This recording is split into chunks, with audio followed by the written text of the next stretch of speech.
How are you, sir? I'm good. I'm good. How are you? I'm good. Nice background. My background, yes, it's the 14th century court of a Italian Venetian prince. It's nice. I like your background too, mixed blood and gumbo. Yes, we gotta. I had to buy the poster after Paul Morrissey died. I was very sad. Right. Respect. Rest in peace. Did you see I posted a few months ago a French press kit? Yes, I lurked on your Instagram Okay. and I saw you got the French press kit for Mixed Blood, Beethoven's nephew, Cocaine. It's called cocaine in France. Pretty interesting. and then 40 Deuce. Yes, 40 Deuce for first 42 minutes of 40 Deuce is some of the finest cinema ever made, I think. I'm glad you're a Paul Morrissey fan. I got a Paul Morrissey vibe from your end credits. Oh, really? Like the music kind of reminded me of Mixed Blood or like Oh, Spike well, of no, the, the Bensonhurst. the music is yeah, Spike of Bensonhurst, exactly. Like I think I just watched Spike of Bensonhurst before I made those end credits. And I had Italian kind of disco, post-disco on the brain. And I had met a really nice woman who worked at this company, Cam Sugar, when I visited Italy a few years ago. And she was like, "Yeah, like I'm a fan of yours. Like we have the entire Ennio Morricone library. So if you ever want a Morricone movie, just hit me up. A Morricone song, hit me up." And I did. I said, "Okay, well, this will be like a free song because I have this, invitation from this person." And so I went through their entire catalog and I picked like a bunch of songs. And then it turned out not to be free at all. In fact, it turned out to be exactly the same way you license any song. And so, but at that point, I had been kind of like hooked on a few of them, and this was the cheapest one. As it often goes in filmmaking, you just do the logistically sound option that works. Let's talk about your new movie, The Code. Yeah. We are living through a once in a lifetime catastrophe, and I just want to capture it while it's happening. I thought I read that this movie's about love. It's about love, COVID, kind of everything. She's decided to start making like a personal documentary about me. Why? You're trying to fucking sabotage me. She's trying to fucking sabotage me. Fuck me! I don't want it to be one-sided. I want it to be like three-dimensional. So I'm wondering if I should secretly film her and film my own doc. Are you gonna wear those glasses to dinner? Glasses? You mean these? Oh, sorry. These two people living in the moment. You're being insane! Am I being insane? If you want to help me, just shut up and fuck me! It's an evil little camera that you planted! Come on! Be quiet! Why are we so dumb? Maybe we're just not a good team. Do I look like a girl with a plan? It's because I am. We about to run it up. When did you start making The Code? Like when did this start? Because I watched this movie. It's a takes place during COVID. It takes place in 2021. Yeah. It feels like it was shot in 2021, but I don't know. Right. I was like, but then afterwards I was thinking like, wait a minute, I have no idea when this was shot. This could Yeah, just be that's like that's this could have been good. shot 2 years ago.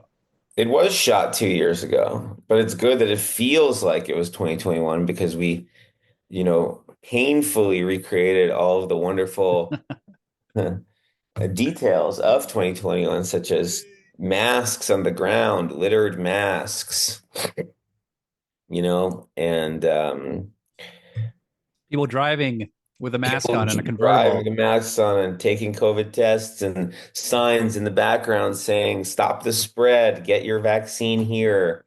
And all of the things and characters off camera saying, "Please put your mask on."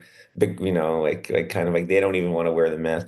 And remember getting the vaccine and all the great things that we went through that were pretty, normalized and accepted or hated or whatever, and that are easily forgotten, like most phenomena in the culture, are just sort of memory hold and replaced by other things, other experiences, other traumas or whatever. So anyway, I thought it'd be good. I thought it'd be good since we all had these memories and these experiences to explore that milieu. And I've been trying to make a movie about a couple sort of vying for control of the official narrative of their relationship through the mechanisms of the film itself for a long time. There were a few things I needed to work out. Like I've been trying to make a movie like this for almost 20 years.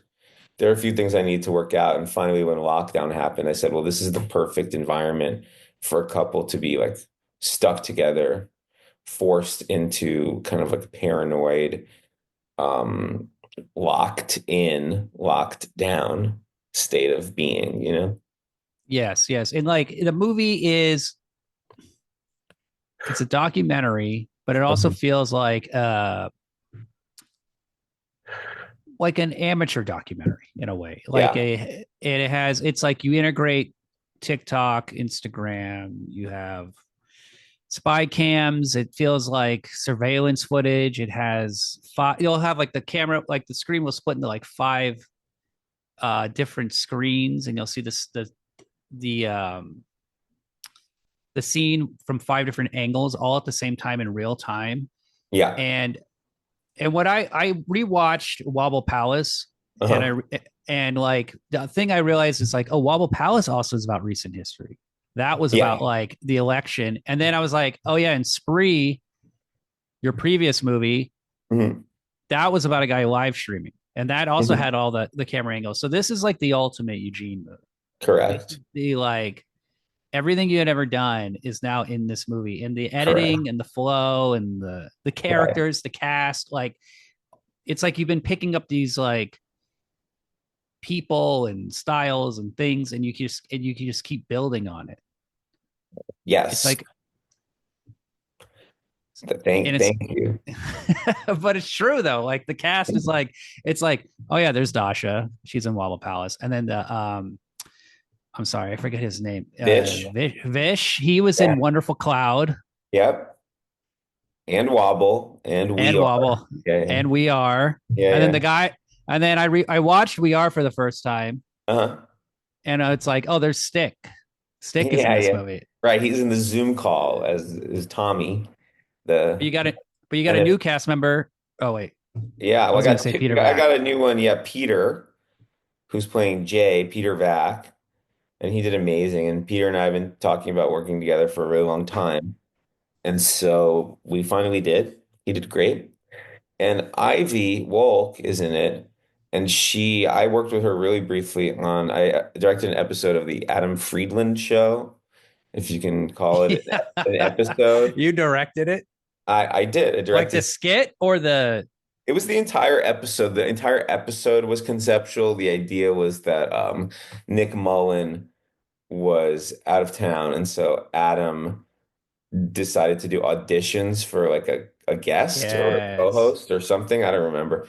But so it was just him interviewing like 12 different people, and one of them was Ivy, who I had met recently, like at a party or something. And so we invited her down, and she did a great job. When I said this person did a great job, I'm going to write them a role. You She's know, in everything. she's in everything. She's in Friendship and Honora, and this yet to be released Jonah Hill movie, and on the TV show The English Teacher, and I don't know anything else. There's other shit that she's in that you're just like, if you're watching a good thing, she like pops up. Yes, it's like very. It's just amazing how this stuff happens. She's kind of like Aubrey Plaza. Like it's just like suddenly it was like everywhere, you know. But Yeah, I she seems to be out of control, or is she totally in control? Like I can't tell. You're the director. You That's a really great way of putting it. I mean, on my set, she's totally in control because I'm very collaborative but specific, you know. So I kind of view her as a in the tradition of the great cinematic divas, like mm. like Judy Garland, you know, or something like that, where she burns extremely brightly and is insanely talented and can do anything and everything, and also maybe against her will, maybe self-manifests like drama and excitement and bullshit and all these like things that follow someone who has like a not an ego, but like a just a magnet for madness, I guess. Not her own madness, but just like stuff happening that is inherently dramatic. That's just her nature. And we wouldn't have it any other way. This is what this industry and this art form is built off of. People who burn very brightly and who entertain, who can't help but entertain, even at their own expense. You know, Yeah, like Robbie in Babylon. She's one of those characters. sure, she plays that character, but I don't know if she is that person IRL. Right. Yeah. But like, so Did you the like that movie. one, Babylon? What do you think about that one? So I saw Babylon in the height of the pandemic. Uh-huh. You know, sometimes you just want to see a movie where at least a bunch of shit happens, Yeah. and it's like there's some good scenes. There's some extremely predictable scenes. You know, Brad Yeah. Pitt walking slow. You're like, okay, he's gonna blow his brains out. Yeah. But like, They really loved, comparing that movie to Singing in the Rain and stuff. But to me, it's one of the biggest like Boogie Nights ripoffs, you know. But oh, absolutely, the party at the end yeah, with exactly. Tobey Maguire. The blowing the brains out and all that stuff.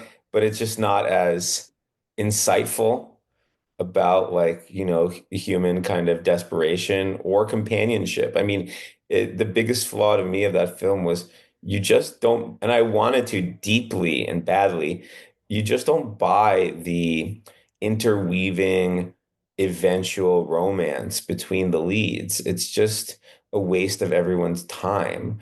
Um, there's Yeah, yeah, the kind of link between the history of early Hollywood and the way that those characters link up, like spiritually and romantically, is forced. It doesn't feel right. I don't know. That's my take. yeah. That actor, the lead actor, I don't even know his name. I can't say I even saw him again. Like, I don't even know what happened to Right, him that's at some point. odd. He didn't do a bad job. I think actually the script was a bit undercooked. That's how Sure. I felt. In terms of that element, you know. Yeah, I mean, I saw it in the movie theater. There were like four other people there. It was just Yeah. like, What did I see recently? Sinners had yeah, that sequence in the middle about like kind of like the history of like music and it being spiritual and stuff. And I'm just sitting there being like, this is so cringe. And it reminded me of that sequence at the end of Babylon where he ends up watching all of movie history and ends with like Avatar, you know? yes, And I was like, but the difference is that like no one's gonna make fun of this sequence in Sinners because like you kind of like can't, you're not allowed to, and everyone made fun of like that Babylon. sequence at Babylon, you I know. I was like, I saw the guy play the guitar, and I'm like, I'm gonna take a piss right now. This is a musical Yeah, yeah, sequence. Yeah, like I'm gonna go yeah. take a piss. So I leave. I go take a piss. I come You're back, still going. and Yeah. and then it's like I see like Chinese characters. They're Yeah, like yeah, yeah. African guys. They're like Yeah, yeah. rappers, and they're in the water. Well, I saw the roof burn off, Yeah. and then I was just like, oh, I know exactly what just happened. Of course, because they kind of intro in the beginning. They say They like do. There was a thing in the beginning that kind of teases the like like anim yeah, the kind of like a transgenerational nature of like his music playing is just so it invokes the ancients and the spirits. future spirits. Yeah. Um, It I felt mean, like a like I'm not commercial. again. It felt like a music video. It felt like a music I'm not video. against like Gambit. It didn't, it felt even more than like a music video. It felt like the sort of thing someone makes for like the intro to the Olympics or something. It's like the Yes. sort of thing you'd see at the intro to the Olympics. I'm obviously not opposed to like big swings and gambits in movies. It's just like, I don't know. I just found it to be silly. And then like, you read the kind of letterbox reviews and people are like, that was like the most amazing thing in cinema history. I was like, it is? Okay. I mean, I guess. I think Letterbox is very young. And I think it's all college kids who've never seen a movie before. So they're seeing everything for the first time. Like and also I don't That's like an when I was a amazing kid, thing. like when I was a kid, it was like you go to the video store. The video store didn't have kids' movies. It just had 80s garbage like street trash. Yeah. And we were way too young watching this. Yeah. But now I think kids are watching like Barney and like Power Rangers. They're only watching kids stuff their life now. Like there's this whole thing of like I was never allowed to watch a PG-13 movie till I was 13 I kind don't of know. Is that generation. true? Some Yeah. people it's they're watching like beheading videos. Yeah. But I'm not sure that's true. I guess I would say who knows? I mean, it's I wouldn't speculate on the general nature of like whether there are kids who are censored more or less. I think the internet probably is more guided than when we were mm, kids. It's more just like via platform restricted. I think about this sometimes. I don't know. Do you remember like AOL, like the early internet? So basically, you had those just channels on AOL, and it was like weather, entertainment, news, and you would troll yeah, and it's like the it's anonymous internet. yeah, it was this like weird sort of like censored and catered internet before anyone understood like, oh, not anyone, but before like normies understood, oh, you just have a browser and you search for whatever the fuck you want. So I think like AOL in a weird way has won because now we just use platforms, to kind of explore quote unquote content. And those platforms are essentially just like a hidden version of like news, entertainment, weather. You know what I mean? It's just it's funny. It's very catered and I don't And know, manicured, I guess is a poor word. but it hides it. It hides it. That's See, what I'm saying. But it I have doesn't. two Yeah. I have two Twitter accounts, X accounts, Mhm. whatever. One is like my normal name, and I just see news and all the trending shit. It's Yeah. all random people. And then the Men on Film Pod one is only film. So I only see film stuff in the For You thing. It's Yeah. super focused. Catered. Yeah. It's catered, and it's like, but no one knows. Most people don't know that they're being fed something like my friend's now into conspiracy theories. Now he's just sending me conspiracy theory stuff that I don't see. Yeah. Yeah. Yeah. Right. I mean, And everyone there's, talks about the algorithm and like the quote unquote the bubble of the algorithm and stuff. I mean, I think people have talked about that ad nauseum. I just, I just think in that conversation, what's implied but not necessarily delved into is like the freewheeling spirit of like surfing the internet that existed. I would say even amongst the most casual people from the years like 1999 to like 2008, before there was a real stranglehold on like navigation and content consumption through social media platforms. There was like a, 5 to 10 year period where everyone kind of had to like make do. And maybe you had your 10 websites you went to, like Pitchfork and New York Times and Deadline or whatever people did. But at least it was in a less strangled, like, open-ended kind of web that is not the case anymore. Um, it's okay. So back to the code, you called it a documentary. Yeah, like that is kind of the vertebrae like structure that I hung the film on, right? It's yeah, yeah, yeah. I call it maybe because I know that there are certain associations made with found footage. It's usually when you think of found footage, you do think of horror. Just it's Yeah. almost inextricably linked to the genre. Um, so I call it diegetic cinema. Mm, This a film where the characters inside the film are making the film, and Spree was like that too. And yes. my second movie, Skydiver, is like that too, where it's all Skype and GChat video conversations. And so you're thinking about, there's an immersive quality to it because, like you said, it's quote unquote amateurish. It feels amateurish, right? Because it's using the like syntax and raw materials of the screens and the documentation platforms and devices of our daily lives.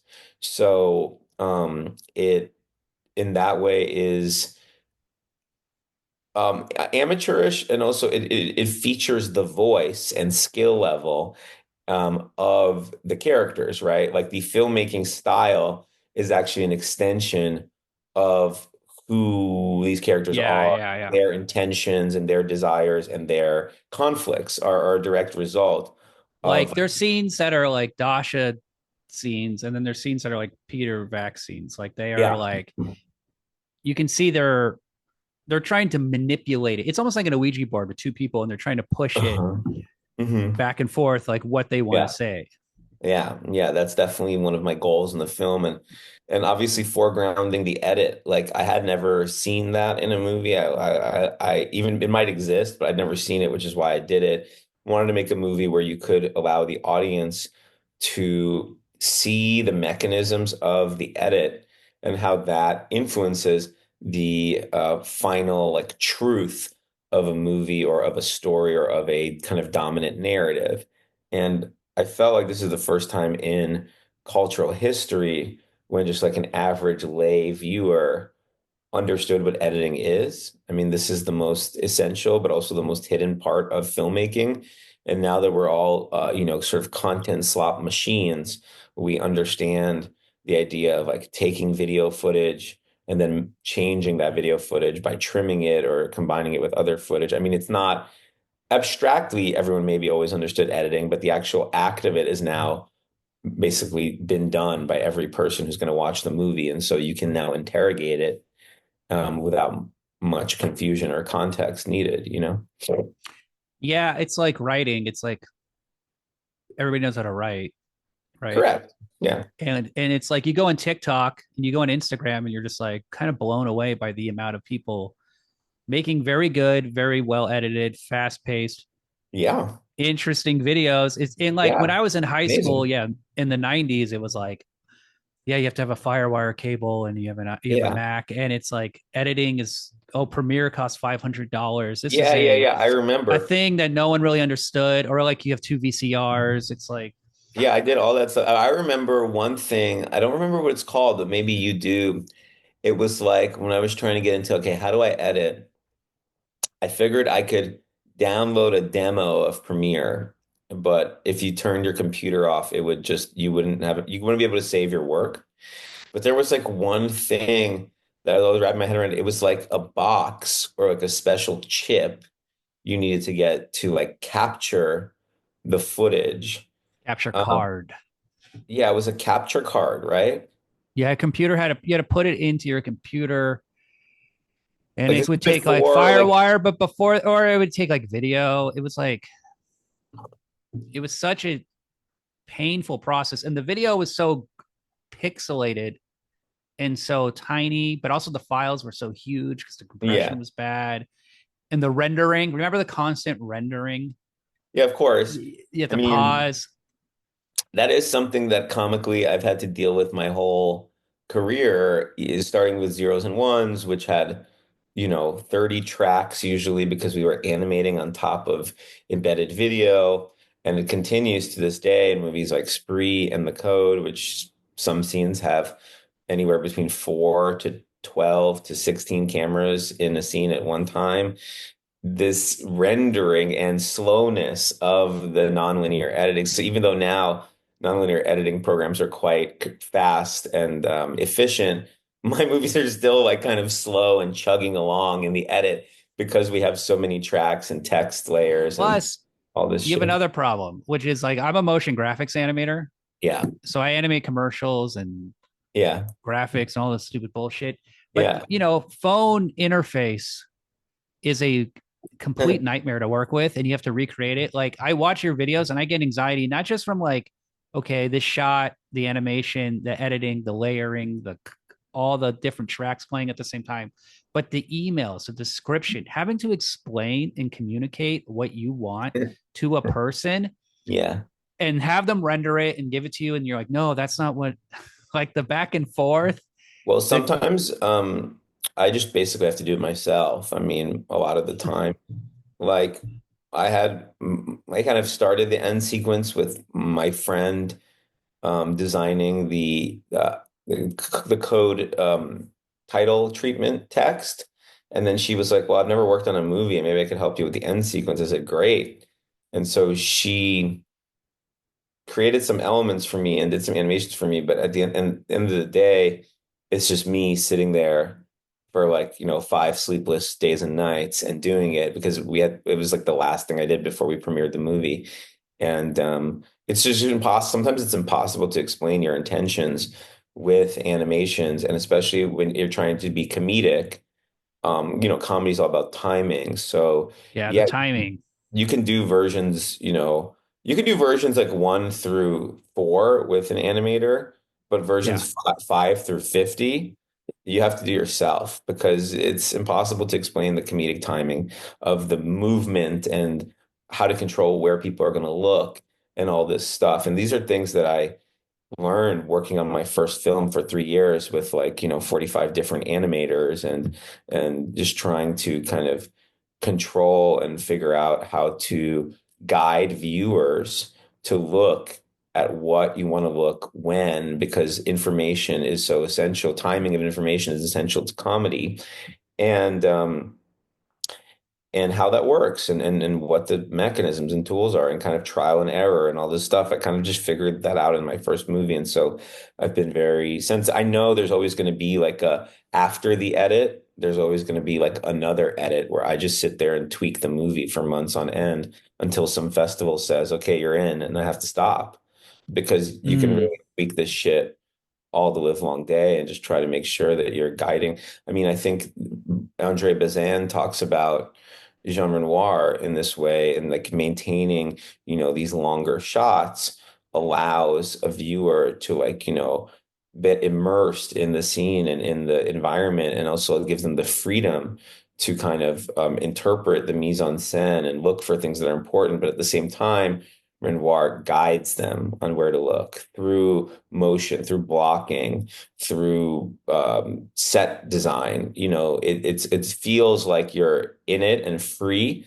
but at the same time, it's extremely guided experience because the filmmaker is in control of the mise en scène, like masterfully so. And so I have a similar approach because a lot of these scenes actually are uncut. Like if you analyze, not so much in the code, but in Spree and Zeros and Ones and Skydiver, if you analyze the take duration, the shot duration, it would be comparable to like slow cinema, like a Bela Tarr film. So you really are having to guide where people are looking through these other, mechanisms. Well, I was curious about this. Like, you'll make these movies with hidden cameras, surveillance cameras Yeah, posted everywhere, cameras on yeah, people's heads. And yeah, you're not but like you can see the entire room. So it's like, okay, I can't see the yeah, crew. I can't see Eugene. Like I can't see yeah. the sound person. Is this like you're in another room, like watching it live? Like, how do you direct this? Do you have Yeah, to it's just really kind of let hard. that, like, how many takes?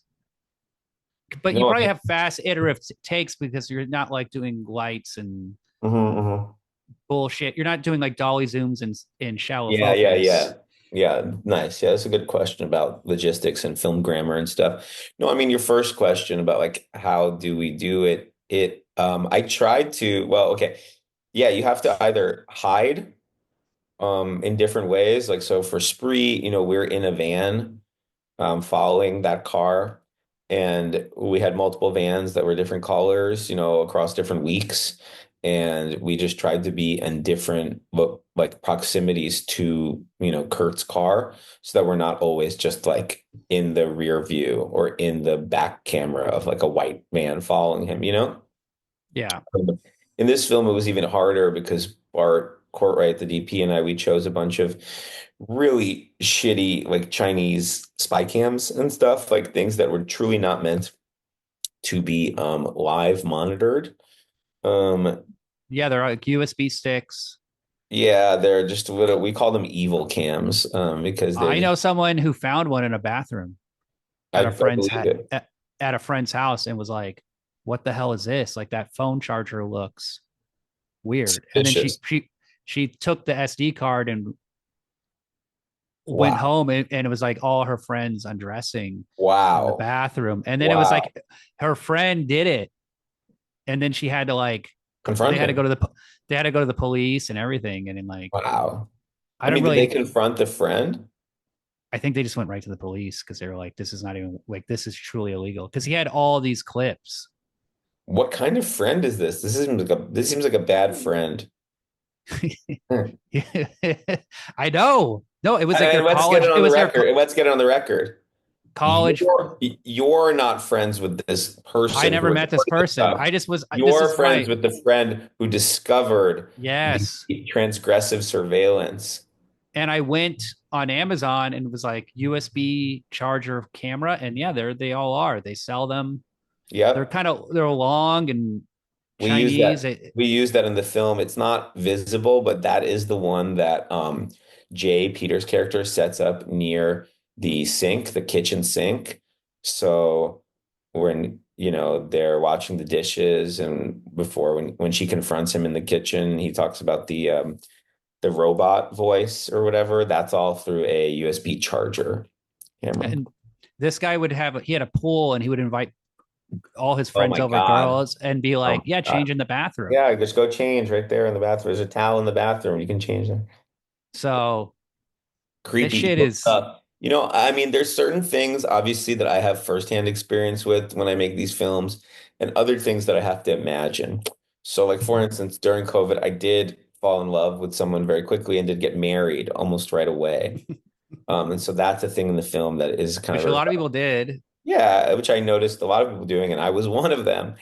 But I've never surveyed anyone. I've never set up hidden cameras. I had never gone to, You're not the Brian De Palma in high school story of his. right. I didn't live through that. Although I am, I was gonna say I'd never been to an escape room when I wrote the escape room sequence, but subsequently I've become obsessed with escape rooms and I love them. Really Yeah, and I'm not the Brian De Palma working with voyeur. Digitech, but no, what I was gonna say is I am definitely a voyeur.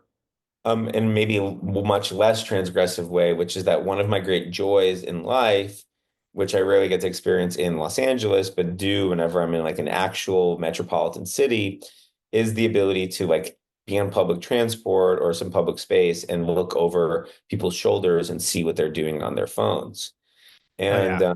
that is to me the most um, obvious and frequent form of contemporary voyeurism that's available to all of us that was clearly should be integrated into like cinematic grammar. And I have tried to do my best to do that, and through different set pieces and different, character based sequences, over the last whatever 10, 15 years. So it seems obvious to me. I mean, Brian De Palma is one of my quote unquote spirit animals. So Yeah, I was in Japan, and I would be on the train, mhm. and you're packed in there, so you're kind of like You can't help but look at you people's can't phones. help but look. And then there was this Yeah. woman, business this woman in like a nice, conservative business outfit, and I looked on her phone, and she was sexting in English, saying like, "You fucked me so good last night, and I was so horny, and I want to suck your Huh? cock." I was like, "What?" And then in like a second later, she was gone, and I was just like, "Did I see that?" Right. It's just an illusion? Like that, like I didn't even because then suddenly you're like interested, like who is Right. this What's the person? story? But then they were just gone out the train, and it was like, damn, that was like, and you Yeah. can't say anything, you can't like nudge your friend, like you're just like, I know you're smushed in like sardines. I mean, yeah, that happens to me all the time. And whenever I visit New York, I'm just constantly like looking at people's phones, or you go on an airplane, or you go to a sports game, or what, anywhere there's a ton of people, you will see the gnarliest and most personal shit. Obviously, you know, no one is imagining that they're being spied on. And so they're happy to be personal. But on a larger level, we do have this deep conflict built into our contemporary lives, which is the tension between the personal and the public, the private and the kind of performance. And I mean, the movie is about that, right? The movie is about this comfort that we have with, um, performing publicly things that are very personal and private. I mean, yeah, that is the built-in sort I'm of sure. tension of behavior in contemporary life. And so, the film is trying to interrogate that and make fun of that and take a look at that. I'm sure you've seen the movie We Live in Public. Weirdly, I haven't. You haven't? I haven't seen that. There's a few movies, and I programmed a bunch of movies at Roxy Cinema related to the code. And my one thing was that I'm just going to program movies I've never finished either. So even Good though, idea. yeah, but I know they're related to the code. Like I'm Curious And Yellow. the in San Francisco, or No, this is the one in New York City New and York, New York. Tribeca, where we played the movie there about 10 times and we sold out a bunch of our screenings. So they asked me to program stuff. I like them. They're a very cool team over there. And they know that I like movies. So yeah. Extreme Private Eros, 1974. Ever see that one? No, is that Japanese? Sounds like It is. It's a Japanese. Japanese documentary about Kazuo Hara, where he's obsessed with his like ex-wife. And so he follows her around Oh, wow. in her post breakup. After they've broken up, he follows her around and films her against her will, kind of. And it has two incredible like childbirthing scenes in the film that are two of the most like tense scenes you've ever seen in movies because you actually don't know if the mother to be or the child will survive. I mean, that is and also the kind of proto-autism and like detachment to film these things and not help a person engaging in like a really painful home birth is like insane. And so I'm glad because I never made it to that part of the movie because that's like the second half of the movie is just these crazy childbirths. So I'm happy I like programmed it so I got to see it, you know? Yeah. Yeah, yeah, yeah. Like, Um, no, I never seen that. There's another movie people bring up a lot in relation to the code called No Sex Last Night. It's by an artist named Sophie Cali. And I've bought tickets subsequently since people compared it to see it twice, once at Spectacle and once at a place called Heavy Manners Library here in LA. And both times I ended up missing it. Like just not being able to go. I So haven't it's heard of this. yeah, yeah. I hadn't either. And some deep film heads brought it up to me. It's not I think it's more in the video art and you know, art world tradition than it is in the cinematic. Well, you know what I mean, just in terms of the audience for it and the context in which it was kind of presented was not a traditional, you know, film context. So maybe that's why movie guys like us missed it. Yeah, like there's still things that fall through the cracks. Like I we know. we have to find. But like, But that's have you the seen fun this? of it. Have you seen a movie called A Married Couple from 1969? Yeah, yeah, for sure. I like that one. That's a pretty underseen documentary. That's like very Yeah. intimate and just like a young It's couple. it's the Alan King thing, right? Yeah, yeah, yeah. Yeah, yeah, I like that one. It made me also think of a movie I was going to program at the Roxy, but I don't think they could find the print or something. And was A Perfect Couple, the Robert Altman film. You know, I still haven't seen that one. that's a really good one. And obviously Altman, his signature is delightful. But I mean, I think he is really good at reveling in dysfunctional relationships. You know, which is rare in American cinema.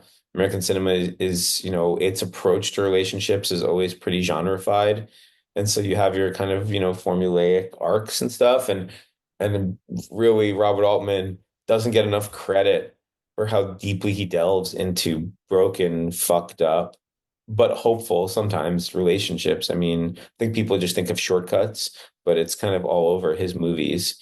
And that movie is extremely unique. And a really, really, really unique film that I recommend everybody see. A Perfect Couple from 1979.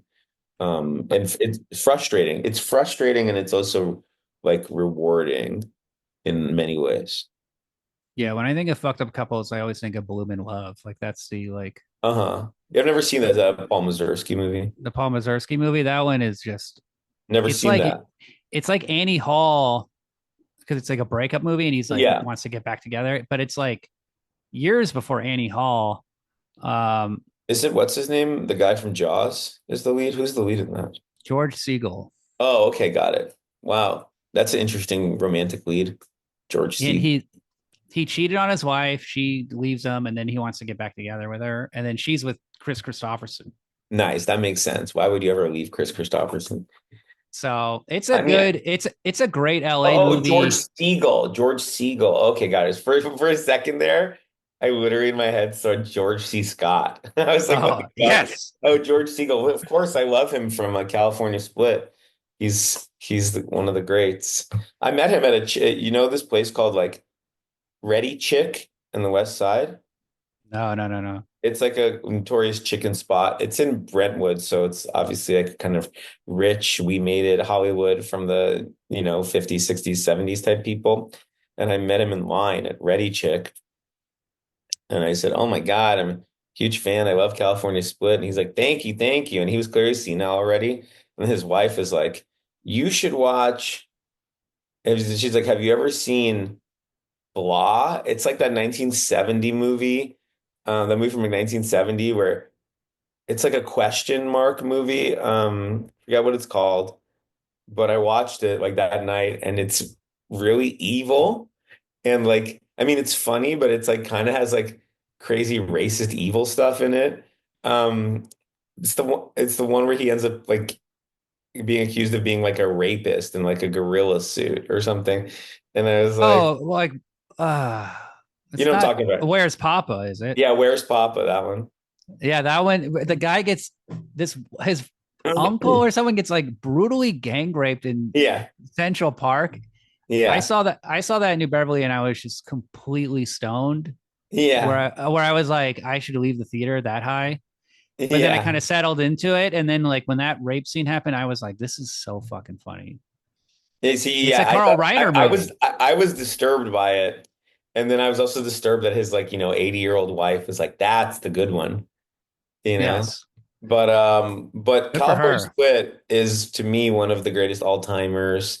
That movie is endlessly rewarding and quotable, and just the perfect balance between having a story and having not and having hanging out, between having clearly scripted dialogue and having people just riff and have fun.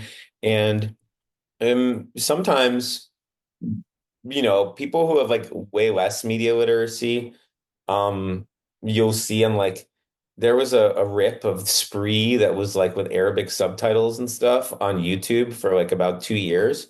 And I would occasionally visit it, and the comments, usually that I had to translate, were like crazy documentary, or like this happened in LA in 2019, and like Oh no. this guy is dead, and they were like this, they felt like it was real. Yeah, But yeah, I've yeah. had people come up to me because I finally went on tour with the movie, this one, The Code, because Spree was during COVID and my other movies, no one cared. So I went on tour with this movie, and a lot of people came up to me and were like, wow, like they're such good improvisers. And I was like, yeah, they are. They're like, the whole movie's just made up, like on the spot, right? I'm like, no What? way. Are you kidding me? It's so With a complicated. fucking car crash into like a Yeah, house, I and mean, there's like no, no, no, not stunts. Spree, not Spree, not Spree, for The Code. Oh, the code. Yeah, just Yeah, improvise. they're like, Dude, it's oh, crazy. it's all made up, it's like reality TV. And I was like, actually, this is my most scripted movie ever. Like, so to get across that feeling to people that the actors are coming up with the words on the spot, you like can't have a better and I don't think people were saying it's improvised and in quotes like derogatory. I think they were like really into the film.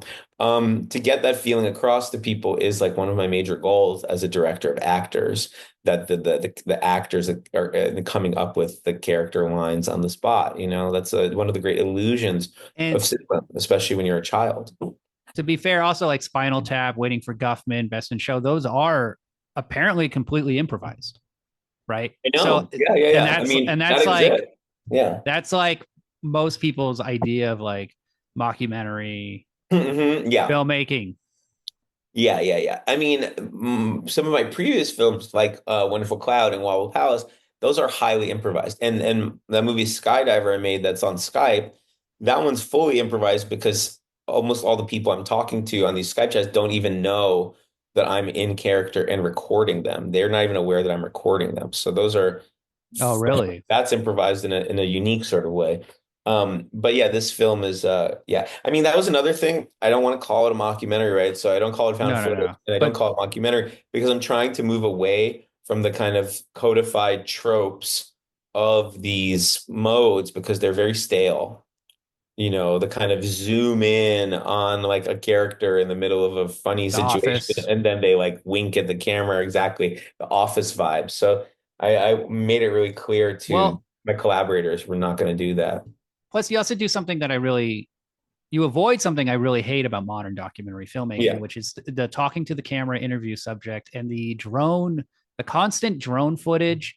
And I also hate Yeah. this thing with the phone call with the subtitles and then like Uh-huh. the shitty B-roll with like spooky lights, like Yeah. documentary, but like I really love like 90s HBO America Undercover documentaries. That's Yeah, like my totally. favorite shit, like Life in Crime or like Small Town Ecstasy or the one where they're Yeah, Small Town Ecstasy, smoke amazing, amazing, powerful movie. smoking crack or whatever in that in Boston that was Uh-huh. made into The Fighter. Like I love just a person filming shit as it happens. That cinema Yeah. verite Oh, stuff. So yeah, there- and also yeah, like Herzog is doing cinema verite too. Like so there is a before the mockumentary thing, there's Buñuel and lots of people doing playing with the form. yeah, yeah, yeah. I know. I mean, like and Zelig and stuff like that. Yeah, yeah, yeah. There's attempts, and there's another movie I've never seen that people bring up a lot called David Holtzman's Diary, which I've obviously been aware of my whole adult life, but that's a movie where the character is like making a movie about like diaristic, like this is my love life, whatever. There's also Jamie Sherman's March. That's another one you Sherman's hear March, about. right? That's a documentary, but I'm saying there's a conceptual kind of pseudo docs. Oh yeah, And yeah, yeah. there's like hybrid docs too. There's like Dusty and Sweets McGee and stuff that like, Agnes Varda was making and stuff. So there's a long tradition of things that are in the mix. And one of the movies I programmed really was like essential in this way. I'm Curious Yellow, I'm Curious Blue, because the characters in that movie are making the film, but they're like oblivious to certain power structures and stuff going on. But what I was gonna say, well, fuck, I forgot now. But mockumentary, documentary, small town ecstasy. Okay, I don't remember what I was gonna say, but maybe that means we're done. That'll Yeah, be fun. that was. I think this was a good hang. Yeah, Everybody good watch hand, the code. man. How do people watch the code in all your movies? Yeah. So it's on Mubi now. So Mubi.com. It's if you four have bucks for 4 months. It's like some cheap ass deal they got. yeah, yeah, Mubi, like it's there. And there's other good movies there, including Spree. They did a double feature, Code and Spree, so people can check that. It's also on iTunes and Apple TV and Amazon and Vimeo. If people hate Mubi and are allergic to Mubi, they can just rent it there or buy it there. And This is a yeah, funny movie. This is an entertaining comedy. right, It's right. if you're You wouldn't get it because I'm such a self-serious blowhard, like annoying piece of shit guest. But it's this is pretty. why your movies are good because it's entertaining, funny, and stylish. And also it's like, like as a person who's been living in LA for like 15 years, I get the vibe of the characters. I get this. If you're a younger person, you don't often see movies about your generation. Thank you. Not that I'm that young anymore. Oh, you got more hair than me, sweetie, and I see you're playing with it like you really cherish it. I'm trying to keep it. I'm trying to make it last. Yeah, but I mean, it's one of your like ticks that people who listen to the show won't be able to see that I can see on Zoom. That like you love that beautiful tuft of hair, and it's part of your thing. Like if we were playing poker, I'd know something Uh-oh. was up. So, I got the cards, buddy. I got the and fucking. if you live in New York and LA, it continues to play in certain theaters, such as the Roxy Cinema in New York and the Lumiere Cinema, employee owned and operated in LA. But if people want to follow you online, where do they follow you? Instagram would be best. Mad about huge. That would be best. I did message you, or you messaged me on Twitter, which I like barely use. I find yeah, I find discourse to be really sad. I mean, it makes me sad to get involved, to observe how the discourse works. And so at least in on Instagram, you're a little bit removed from the way that people kind of use language and have conversations. It's quite sad. And we can get in that can be a whole different that can be episode 2 of us. Hey, this is no new information. Twitter is a fucking Well, shithole. I mean, I'm about to. I think now that I have 1,000 reviews on Letterboxd for the code or 1K, I'm gonna post my own review finally. I didn't want to like be like What's your number letterboxed? huge, huge, huge, EUG 3 times. I'm kind of gonna make a review, and I think part of it, even though I've commented on this on maybe several other reviews of, just films I've been watching online, is the kind of, social media industrial complex, the kind of colonized mindset that goes into like writing a letterboxd review, the idea that you review as performance and how that kind of impacts not just the viewing experience, which you have to turn on the track in your mind. That's the how do I process this in a pithy, potentially viral or comedic way, or but also the ability to process like a work when you have to think about, after the fact. Will you allow a work to impact you, knowing that you have to put on a posture of how you reacted to it for a public, for a observing public? I mean, these are essential questions within the film itself. And so I think it'd be worthy because I mean, one of the major things that I see in the reviews, I would say 10% of the reviews of this film on Letterboxd explicitly have to acknowledge the contempt and hatred that the viewer feels for Dasha and maybe some of the other actors like Ivy and Peter going into the film. Like they Yeah, have what to, is this? well, I'm on Twitter. I know what Red Scare is. I know who Ivy is. I don't uh, understand this thing of like, oh, fuck these people. It's like, well, I don't know what. well, it's totally fine. I I can't mean, even follow it. It's just a stream of vomit every day of like, right, for sure. we like these people, we don't like these people, we and can that's get into movies. we can But get that's into some, movie reviews, in yeah, my opinion. Is like, we can I love this director. I want to fuck these actors, and it's like I hate them. I don't. I think that's 80% of movie reviews online at this point. You think? I mean, yeah, I don't know, but then that kind of invalidates like my perspective because I think in this case, because these people have quote unquote parasocial relationships Mm, average, more than your average actor who basically is almost like an NPC within the culture. And true. maybe there are projections put onto actors, but that's not dissimilar from how it was 100 years ago. Because Dasha and Ivy and Peter, to a certain extent, are kind of players in the kind of online sphere and engage in provocative behavior, there's an incredible amount of but moral kind of grandstanding towards them. And so there's a very common type of review, which is like, I have to tell them I absolutely hate these people, but I love this movie. Or I like this. I can't believe I like this movie because I hate Dasha so much. She's so evil. Or there was one review I read yesterday, which was like, this is the most vile, disgusting group of people of all time.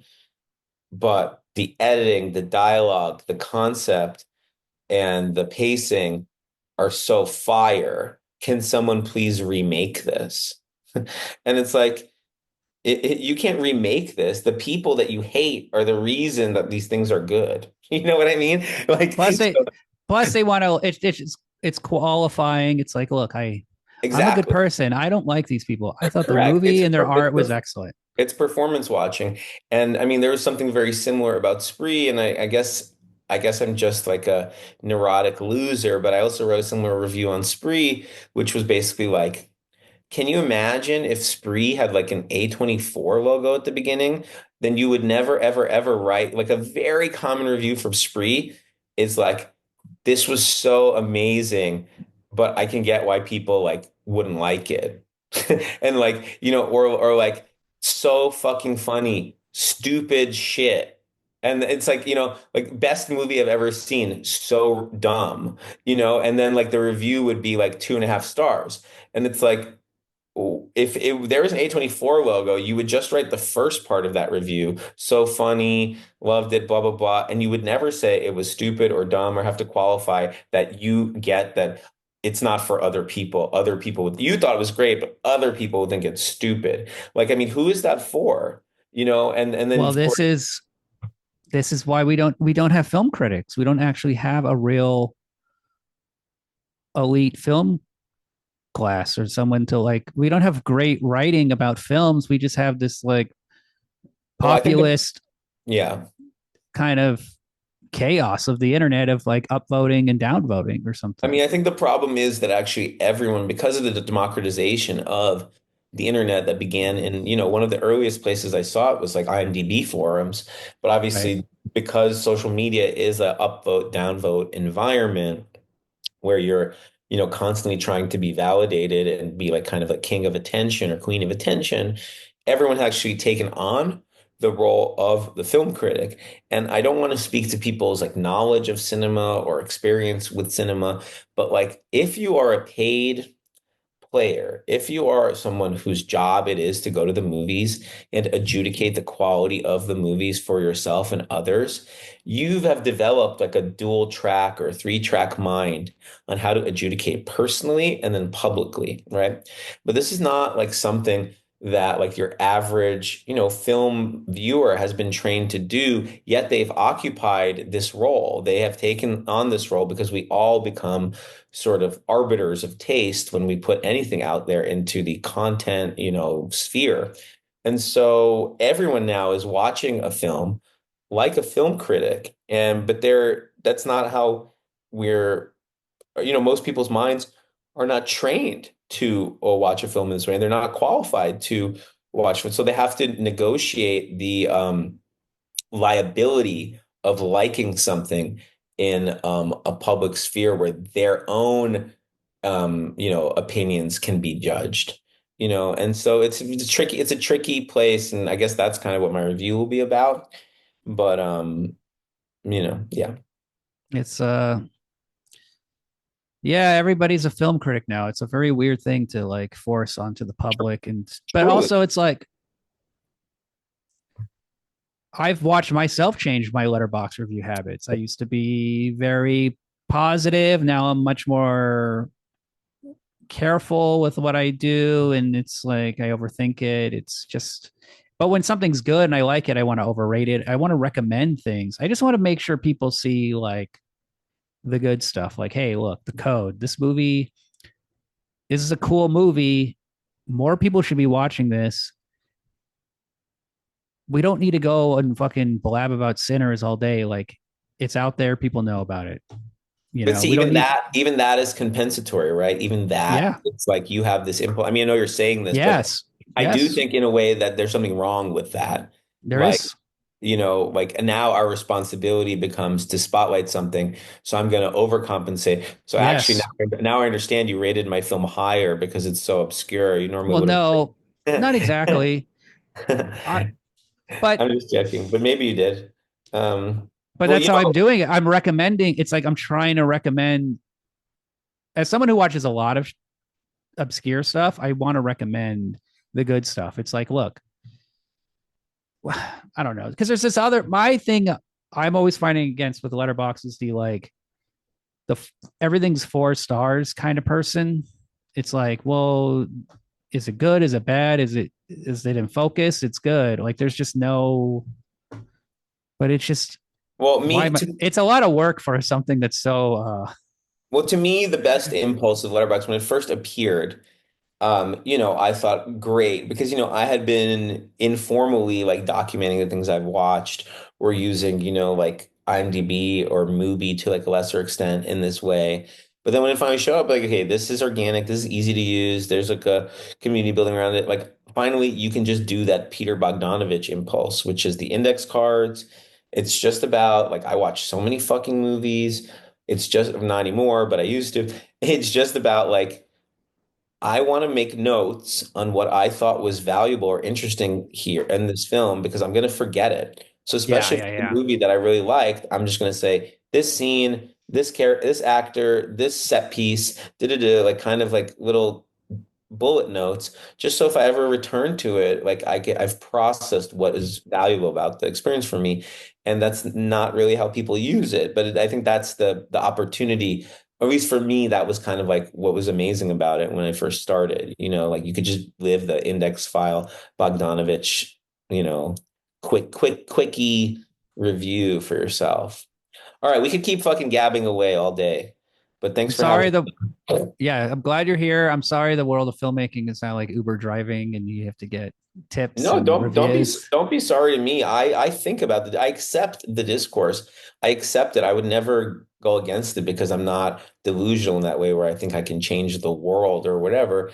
I just my job is to make observations, whether it's in cinema or other mediums. Like my job is just to reflect and maybe say something honest or truthful that people haven't fully thought about yet. That's my job.